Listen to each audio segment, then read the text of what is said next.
J'ai essayé de faire en sorte que ça fait pas des traits noirs et blancs à cause de la lumière LED qui éclaire bien mais qui est très merdique pour les prises de caméra. Il est possible même que moi ça m'a mis tout noir. D'abord vous faire voir le nouveau véhicule que j'ai acheté. Alors, à ma grande surprise à moi-même hein, oui, peut-être à vous aussi, logiquement je prends des véhicules des années 90-80 et voire en dessous. Pour le moment j'ai pas encore en dessous à part une mobilette qui était de 72. Et peut-être une remorque qui était des années 80 aussi. Donc en parlant de remorque, j'ai celle-là, je vais la modifier dans quelques temps. Donc c'est au cours de cette année-là, je vais la modifier cette remorque-là. Donc je vais en faire une remorque bagagère avec des... Bon, en gros qui peut transporter de l'outillage et en fait en faire une remorque de camping que je vais faire. Pour aller aussi vite fait dans le sujet, la Golf est quasiment finie, j'attends uniquement l'alternateur pour pouvoir... Ah oui, tu as peut-être vu la vidéo avant, mais là à l'heure actuelle j'ai encore la Golf dans le garage, c'est pour ça que le véhicule se trouve derrière ça. Alors à mon grand étonnement à moi-même, j'ai acheté un véhicule moderne. C'est-à-dire, pour moi avant, un véhicule moderne, c'était un véhicule des années 90, début 2000, pour moi c'était moderne. Au-dessus, c'était des ovnis, des vaisseaux spatiaux, tout ce que tu veux, voilà. Alors, les seuls véhicules modernes que j'ai pu avoir, c'est le C5 et la Clio 3. Pour moi, du coup, les années s'arrêtaient 2005, qui était la Clio 3. Donc la Clio 3, c'est pour ceux qui s'en souviennent pas, c'est une 1,5 Litre DCI. Elle ne m'appartient pas, elle appartient à madame, mais je la conduis. Logique. Et c'était pour moi le véhicule le plus moderne que j'avais à ma possession, parce que j'ai déjà conduit encore des véhicules un peu plus modernes, des utilitaires, que ça soit utilitaire avec le boulot, tout ça, ou même des camions de dernière génération, des DAF XG par exemple de 2024, quoi, les tout nouveaux. Donc c'était pour moi le véhicule le plus moderne que j'ai conduit, c'est un camion XG, un DAF XG de 2024. Ça c'est le dernier, enfin c'est le véhicule le plus moderne que j'ai conduit. Voilà. Et il y a trop de caméras en fait. Tu conduis plus, c'est le camion qui conduit. Toi tu es juste derrière le volant à corriger les défauts de trajectoire du camion, c'est tout. Tu fais plus rien. Et du coup là, mon véhicule le plus moderne que j'ai eu, sans compter les motos, on reste en 4 roues. Donc derrière cette porte nous avons affaire à un véhicule qui date de 2010, 16 soupapes, qui vient des pays de l'Est, enfin la marque, parce que le véhicule a été vendu en France, qui est équipé multi carburant, mais qui va bientôt le devenir non, il est bicarburant, je voulais dire, mais il va devenir multicarburant parce qu'il y aura un passage à éthanol. Donc tu as compris que le véhicule était essence, c'est soupape. Il possède le GPL. C'est pas pour une des raisons que je l'ai acheté parce qu'il y avait le GPS. Moi je l'ai juste acheté pour la marque. Tu vas vite le savoir. Et quand je l'ai vu, ben c'est simple, en gros quand je l'ai acheté c'était une épave. Alors là actuellement je l'ai lavé pour dire qu'il rend quand même moins épave, parce que je vais pas l'utiliser maintenant, il va rester stocké, c'est-à-dire que je puisse le bouger comme j'ai pas encore l'assurance dessus. C'est-à-dire que je puisse le bouger sans avoir trop de problèmes et que je me fais directement mettre sur le côté parce que le véhicule a ressemblé une épave. Parce que le contrôle technique, je t'explique, mais le contrôle technique, le gars m'a mis une tartine sur le contrôle technique parce qu'en fait il voulait vendre le véhicule mais uniquement pour de la pièce. Alors il a été voir un contrôleur technique, il m'a dit ce véhicule là tu me le mets refusé, tu me mets des trucs pour être sûr que les gens ils le réparent pas. Alors j'ai 3 critiques, j'ai plus de 15 anomalies majeures et en mineur j'en ai plus de 35. C'est simple, le contrôle technique fait 2 pages. Enfin, je te dis mineur 35 ou autre, mais j'ai 3 critiques et à peu près une dizaine de majeurs. Pour des bricoles, hein. Uniquement pour des bricoles. Et quand je regarde le truc c'est quasiment que de l'éclairage et du pneumatique. Par contre, en critique, là, il n'y a qu'un truc qui me fait chier. uniquement un seul truc, et bon, il m'a fait voir, mais en gros, ça serait un tuyau de percée, parce que le véhicule est au GPL, donc il y a une fuite de gaz. Donc là, je roule à l'essence, mais le véhicule en fait passe de l'essence au GPL. En fait, tu le démarres à l'essence et il passe au GPL. Après, tu peux cliquer dessus pour uniquement mettre à l'essence. Là, c'est ce que j'ai fait. Voilà. Donc, je vous le dévoile. Vous allez être estomaqué par le véhicule. Ceux qui étaient sur Instagram l'ont vu. Voilà. Voilà. J'ai acheté un Lada. J'ai acheté un véhicule d'une marque. De la marque. Est-ce qu'on peut dire que c'est de la marque russe? Non, parce que cette marque-là existe depuis l'ère soviétique. Donc en gros, j'ai acheté un véhicule de marque soviétique. Donc, c'est un Lada, c'est pas un Niva, c'est un Lada Piorri. Je vais vous faire voir derrière, ça sera mieux. Alors, Lada 2172. Et c'est un Priora, voilà, Lada Priora 2172. Voilà, donc ce que j'ai pu voir, les petits gangsters des pays de l'Est roulent avec des Lada rabaissés noirs de grosses jantes.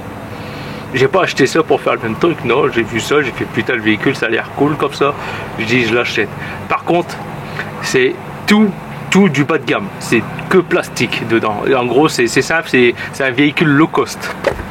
Comme tu peux voir, j'ai les jantes en alu. Ça, c'est 2 séries sur ce véhicule-là. Jantes alu. J'ai un barillet manquant qui est 2 séries de ce véhicule-là aussi. De la peinture qui s'écaille. 2 séries. Une poignée de ce type-là, 2 séries en 2010. Des rétroviseurs, mes gaillards. Eh, j'ai des... Putain, je crois que j'ai jamais vu aussi gros autre que sur un utilitaire. Même ceux de l'AX là-bas, ils sont plus petits. Et le truc que j'aime pas, c'est les rétros. Je sais pas, ils auraient pu faire autre chose. Tu vois, ils auraient pu le raccourcir ou faire un design mieux que ça. Non, alors putain, les rétros, c'est le seul truc que j'aime pas, c'est les rétroviseurs. J'ai fait ces oreilles, quand tu regardes comme ça, on dirait une souris. Donc, quand tu la regardes comme ça aussi, qu'est-ce qu'on voit? Moi, ce que j'ai vu quand j'ai vu l'annonce, je l'ai vu comme ça. Pour moi, c'était un... C'est passé. Peut-être une future voiture que je vais acheter, c'est une Toyota Prius.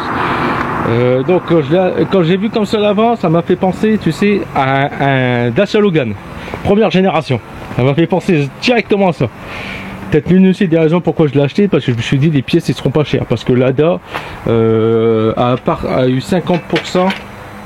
ouais, a appartenu à 50% ou à 45 ou à 45% à Renault.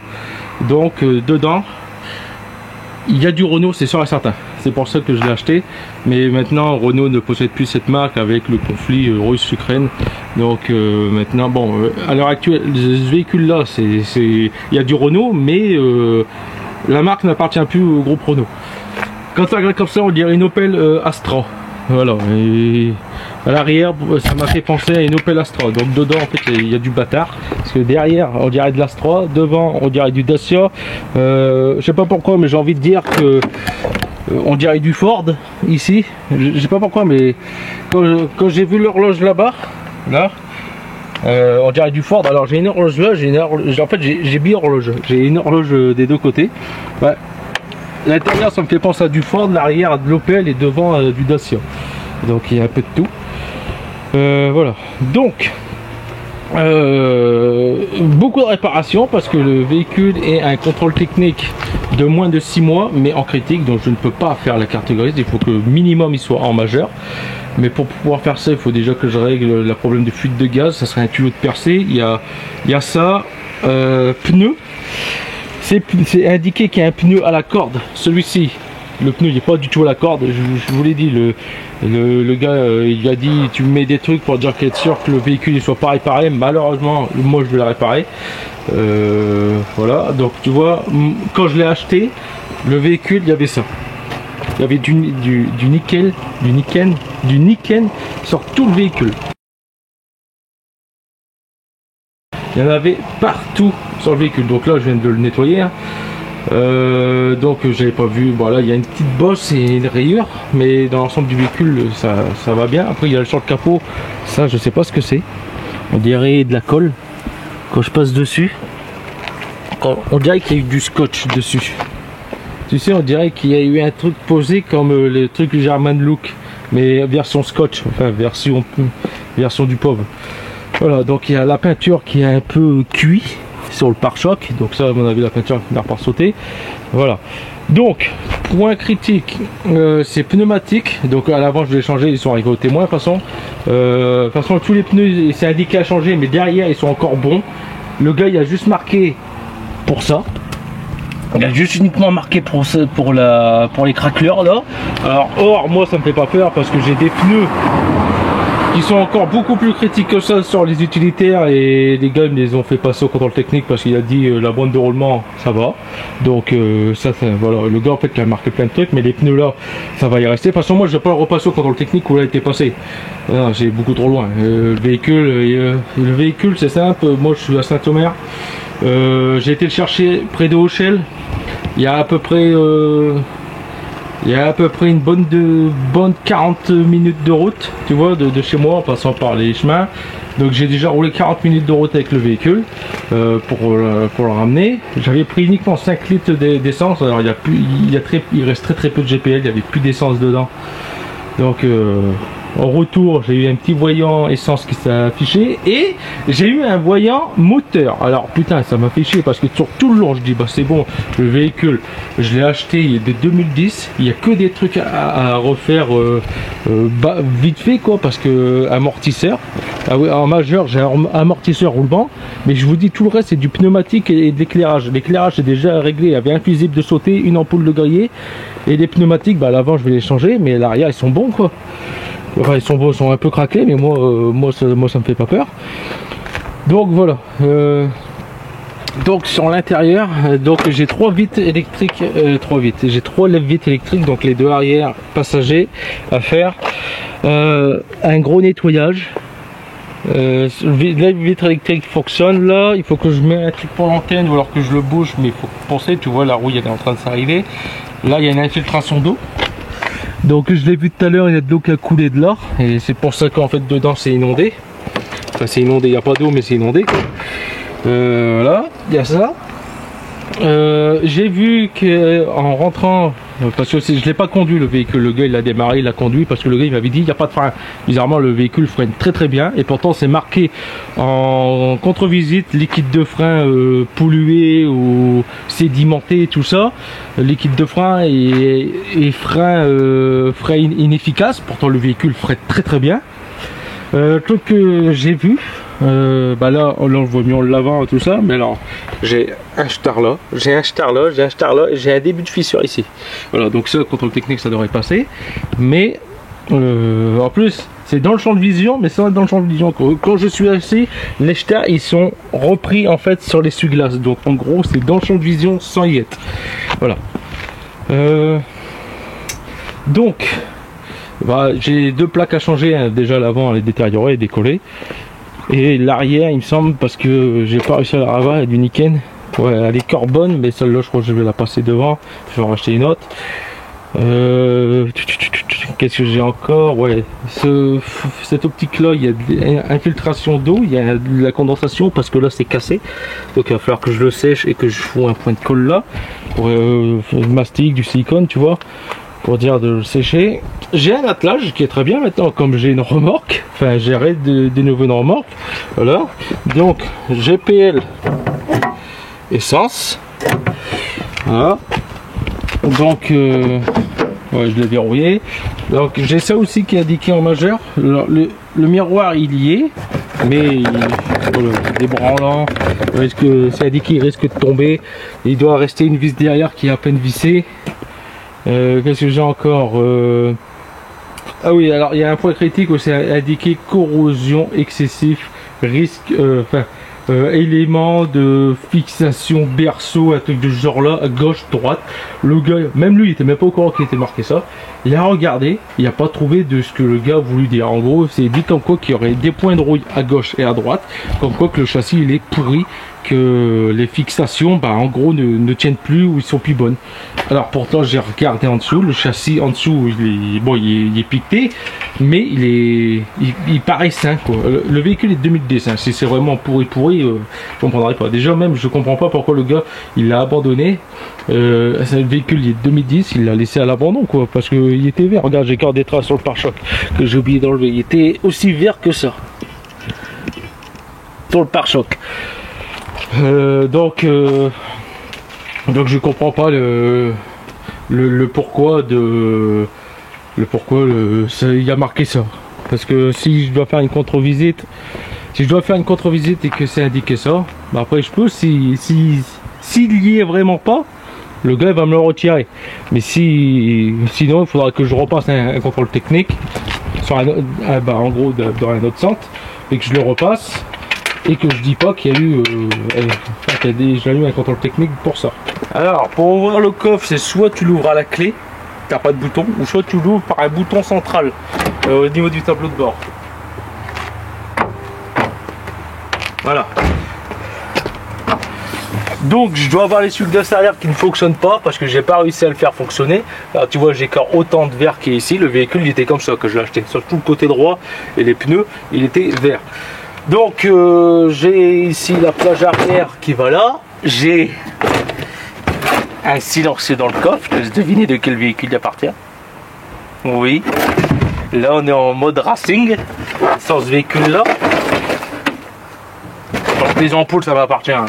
Donc nous avons une bobonne de GPL qui est ici. Est-ce que tu la vois?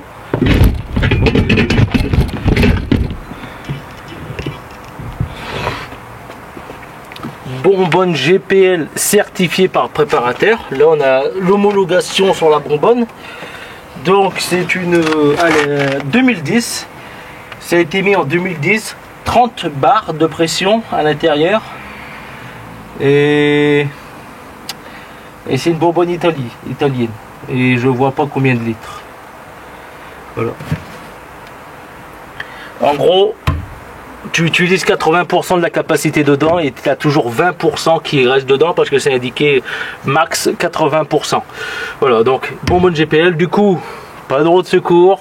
Il va falloir que je vois quel type de roue de secours de véhicule européen fonctionne. Donc ça tombe bien, j'ai 3 roues disponibles. J'ai Volkswagen qui est du 4 par 100, j'ai Renault qui est du 4 par 100, mais lorsqu'il y a une différence entre Volkswagen et Renault, c'est l'axe central, voir si c'est le bon.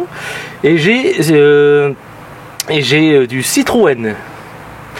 Donc je vais pouvoir savoir quelle roue se monte dessus, parce que je compte bien peut-être changer les jantes parce que je les aime pas trop. Parce que quand tu regardes bien les jantes, ça ressemble à des jantes d'Alpha.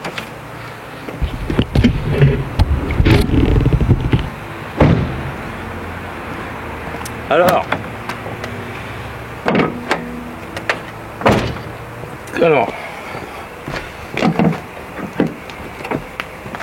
les premiers trucs que j'ai fait sur ce véhicule, c'est que j'ai dégrippé.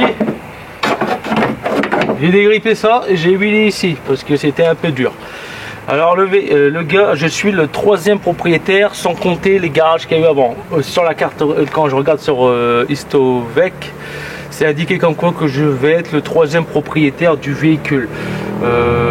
Du coup le gars, la personne à qui je l'ai racheté, ça fait 5 ans et 5 mois qu'il possède le véhicule. Il l'a acheté, mais il m'a dit que le GPL était tiré sur ces véhicules là. Alors non.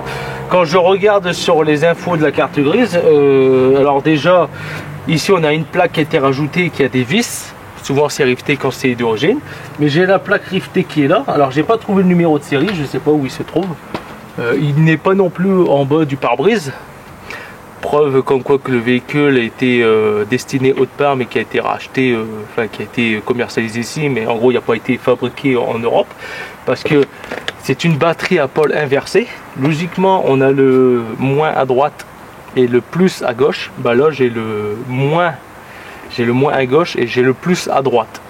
Donc batterie inversée, donc quand je devrais changer de batterie plus tard, il faudra que je change l'écosse, enfin que je rallonge l'écosse, ou alors que je tourne là, je mets une autre batterie, je la tourne, mais il va falloir que cette cosse là je la fais passer ici, celle-là ici, à cause des pôles inversés.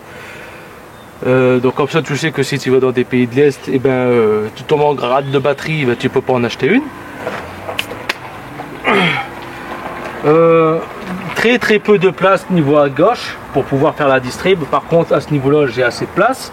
Donc quand je l'ai acheté je savais même pas que c'était une 16 soupape. Après est-ce que c'en est une vraie ou non? C'est marqué 16 valves ici. Quand tu regardes comment c'est écrit, on dirait l'écriture Volvo. Est-ce que c'est un moteur Volvo? Je ne sais pas. Honnêtement j'en sais rien. En tout cas on est sur de l'injection multibobine. Et j'ai eu, comme je vous ai dit, j'ai eu un voyant moteur qui est affiché quand je suis rentré vers chez moi. Hein, donc c'est arrivé en cote, une belle cote, une cote à 10%. Puis d'un coup j'ai un voyant moteur qui est arrivé là. Le moteur a commencé à tourner sur 3 cylindres. Et de ce problème-là jusqu'à chez moi, il a tourné sur 3 cylindres. Là, à l'heure actuelle, le voyant moteur est disparu. Le voyant airbag est arrivé. Et quand je l'ai acheté, il y avait le voyant direction assistée. La direction assistée ne fonctionnait pas parce qu'elle est électrique. Mais par contre, là, elle fonctionne. Et mais j'ai le voyant airbag. Et j'ai plus le voyant moteur. Et il tournait sur 3 cylindres. Donc, il y a la possibilité soit bougie, soit bobine, soit injecteur.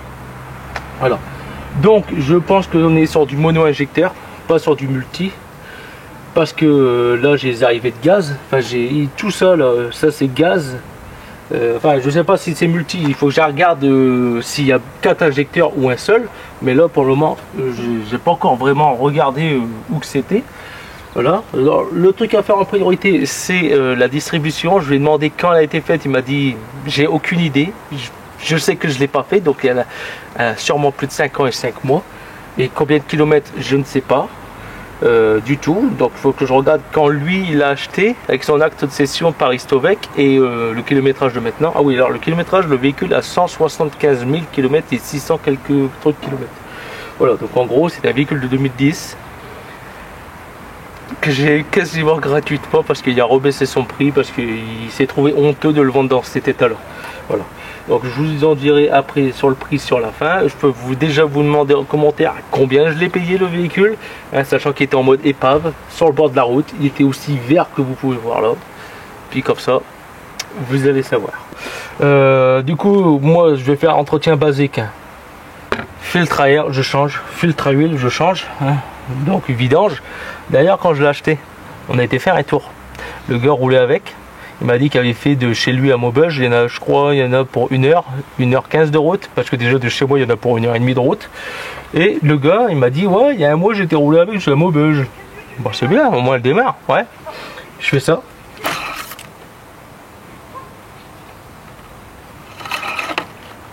Il n'y a pas d'huile dans le moteur. Ah bon? Je dis, bah, il n'y a pas d'huile dans le moteur. Mais il dit, bah, le voyant, il n'est pas affiché. Je dis, ouais, bah, j'ai regardé la sonde. Je dis, il n'y a pas d'huile. On n'était pas en descente, on était en plat. Mais je dis, pas d'huile. Donc, du coup, il m'a donné un bidon d'huile. Ça avait l'air d'être. Il y en avait plein dans son garage. Mais le gars, c'est simple, c'est un conservateur. Il y avait plein de bidons neufs. Alors, du coup, il m'a donné 1,5 litre d'huile. Donc, dedans, il m'a donné ce qu'il y avait. J'ai dit, même de l'huile usagée. Je dis, parce que là, si je casse le moteur, je dis. Et en plus de ça, quand j'ai vu qu'il n'y avait pas d'huile, je me suis dit. Mais putain, le moteur il va casser parce que j'avais pas pris de bidon d'huile non plus pour ça quoi. Alors j'ai mis 1,5 litre d'huile. Alors il y a 1 litre de 5,40 et il y a 300 millilitres de 10,40 dedans. Je crois pas que c'est son huile la 10,40. En tout cas, quand j'avais ouvert le bouchon, qu'est-ce que j'ai vu? Ben là je le vois plus. J'avais vu un peu de mayonnaise, alors j'espère que c'est uniquement dû à de la condensation, parce que ça me ferait chier de faire un joint de culasse là-dessus. En tout cas là je vois que c'est légèrement gras, mais ça peut être dû au fait que l'huile a coulé, hein, ce qui est normal quand c'est côté bouchon. Après quand je regarde le reste c'est juste poussiéreux, c'est tout. Alors la fuite de gaz, il m'a dit que le gars lui a dit qu'il y avait une fuite de gaz à ce niveau là, donc c'est soit à cause des... parce que là d'ailleurs ici c'est chaud. Il m'a dit c'est soit dû aux frictions, donc en fait ils ont fini par se percer à force de se toucher, de frictionner. Mais en gros, il m'a dit c'est une de ces diorites là d'arrivée de gaz qui fuit. Donc il faut que je change une des diorites de gaz. Donc voilà. Donc après, j'ai rien pour détecter les trucs de gaz. Donc il faut que je sache. Voilà, il faut que j'enlève diorite par diorite et que j'injecte de l'air dedans dans la diorite pour voir de où ça fuit. Voilà, il faut que je la fais tourner au gaz et que je mets du détecteur de fuite pour savoir où ça fuit. Donc voilà, c'est la priorité là, c'est trouver la truc de gaz. Et voilà.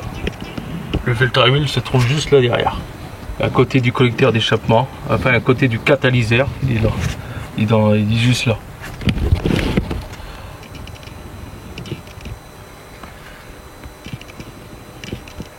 Ouais. On verra pas grand chose. Bon, il y a là-dedans. Donc là, l'accessoire ça a l'air d'aller. La distrib, est-ce que je peux le voir? On retire, on se cache là pour voir dans les temps calés. Donc déjà, vu comment ça s'est positionné, je pense qu'il y a deux arbres à cam. Peut-être pour ça que elle est un peu nerveuse. Alors, le véhicule, c'est le premier véhicule que j'achète aussi puissant en essence. C'est un 98 chevaux essence.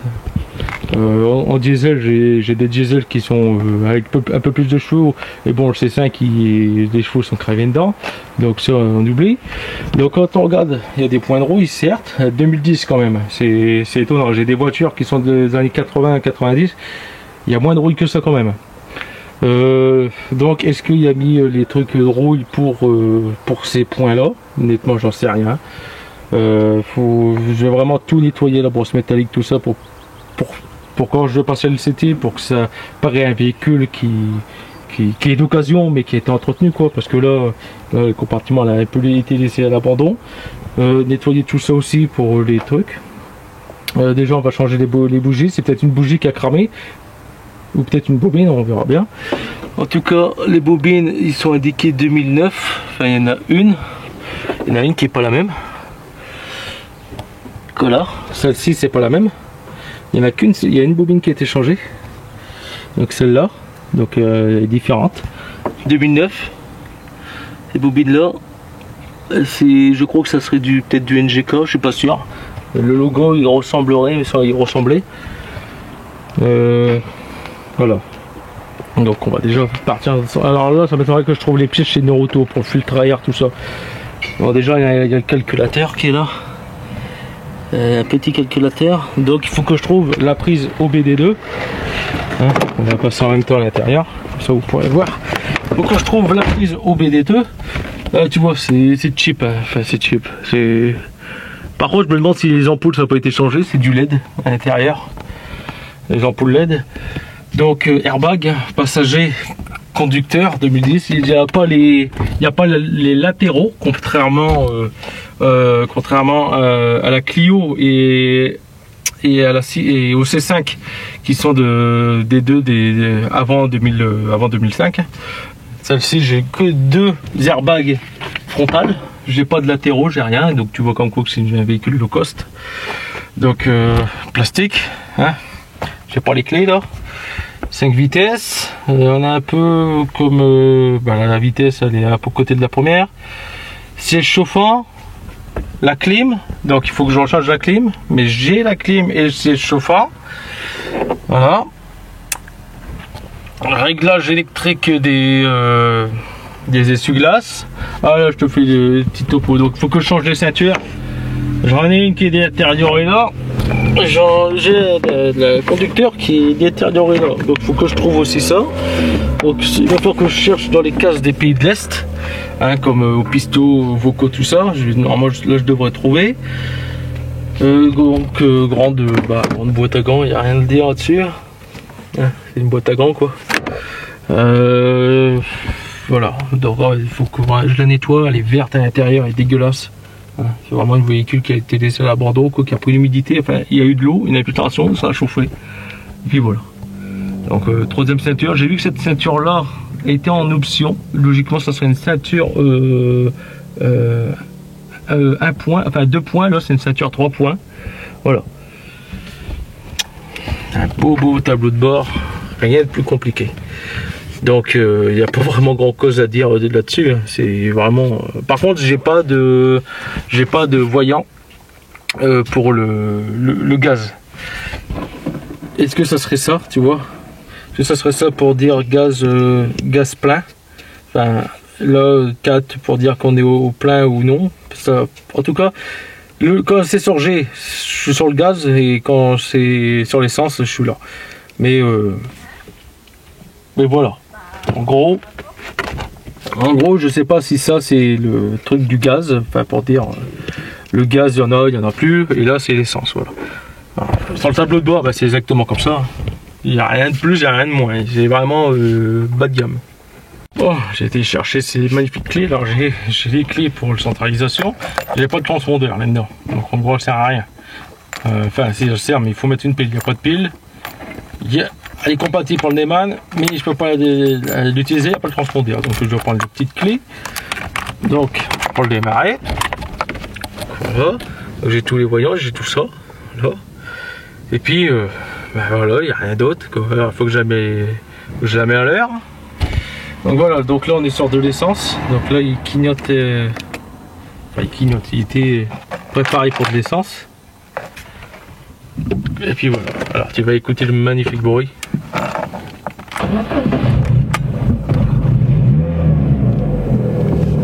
Voilà.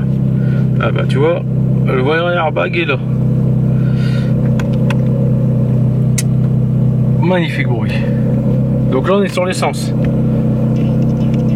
Et là si je bascule en gaz, voilà, j'appuie dessus, donc là R à mon avis pour réserve, gaz.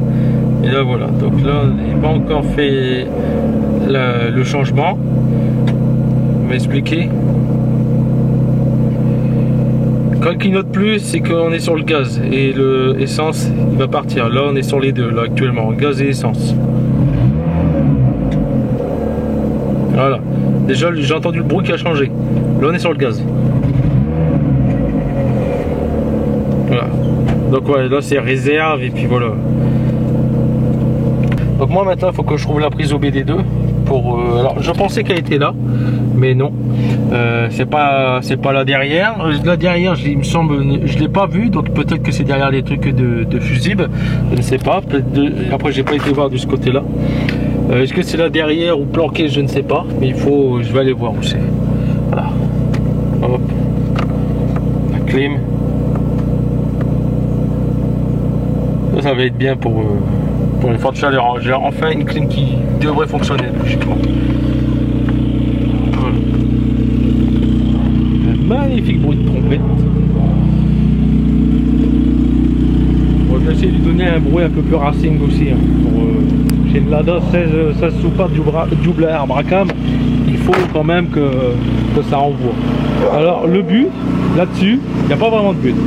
C'est est-ce que je la conserve pour moi? C'est-à-dire, est-ce que je la conserve pour moi rouler tous les jours en tant que véhicule familial pour moi, enfin que le papa roule avec ça, ou alors est-ce que j'en fais une autre chose? Mais en tout cas, chose qui est sûre, c'est qu'elle est vouée à devenir un slipper, cette bagnole là. C'est sûr et certain. Comme maintenant je sais que c'est un double Bracam si je ne me trompe pas, et qu'il y a bien les 16 soupapes, et que le moteur n'est pas défectueux, je vais en faire un slipper ce véhicule là. Voilà. Moi maintenant, ah putain je sens le gaz. Là maintenant, alors le point de rouille, est-ce que ça serait ça, tu vois? Là derrière. Là maintenant, le seul truc à prévoir, alors je vais le couper, bah, c'est essayer de trouver des rétro-tuning autres. Enfin, quand je dis des rétro-tuning, c'est des rétros plus petits que ça, parce que ceux-là ils font franchement dégueulasse. Je sais pas du tout. Ça, et essayer de trouver les jantes. Et ouais, quand tu regardes les jantes là, quand tu regardes les jantes là, tu regardes les jantes là-bas, c'est quasiment les mêmes. Voilà. Donc c'est un véhicule de 2010. On m'a toujours dit arrête d'acheter des fous, acheter des véhicules modernes, récents. Et ben regarde, j'ai acheté un véhicule moderne et récent. Voilà, 2010. Et maintenant, le prix que tu veux sûrement savoir, hein, je l'ai payé 200 balles. Voilà. 200 € ce véhicule là, donc c'est pour ça que je te dis ce véhicule est peut-être voué à devenir un slipper parce que du coup injection, cartographie, et donc lui je vais le faire passer éthanol, donc il roulera essence, éthanol, GPL. Hein, comme ça on va enlever l'essence, on va mettre le GPL, on va mettre l'éthanol à la place. Donc voilà. Donc ce véhicule va devenir un slipper. Donc projet futur, hein, sur le long terme après, donc sur l'année, hein, donc sur le plan que je l'aurai. Si le véhicule tombe pas en panne et que je n'ai pas marre comme de la Saxo, logiquement non, il est roulant. J'ai pas besoin d'y toucher s'il n'y a pas de joint de culotte SWAT. Après, avec la nouvelle activité aussi que je m'apprête à faire là, arriver en septembre, donc ce véhicule là, ça va être un petit slipper. Donc on va peut-être partir sur une ligne d'échappement, un petit décata, un décata, donc une optimisation des bobines d'allumage, donc on va voir ça.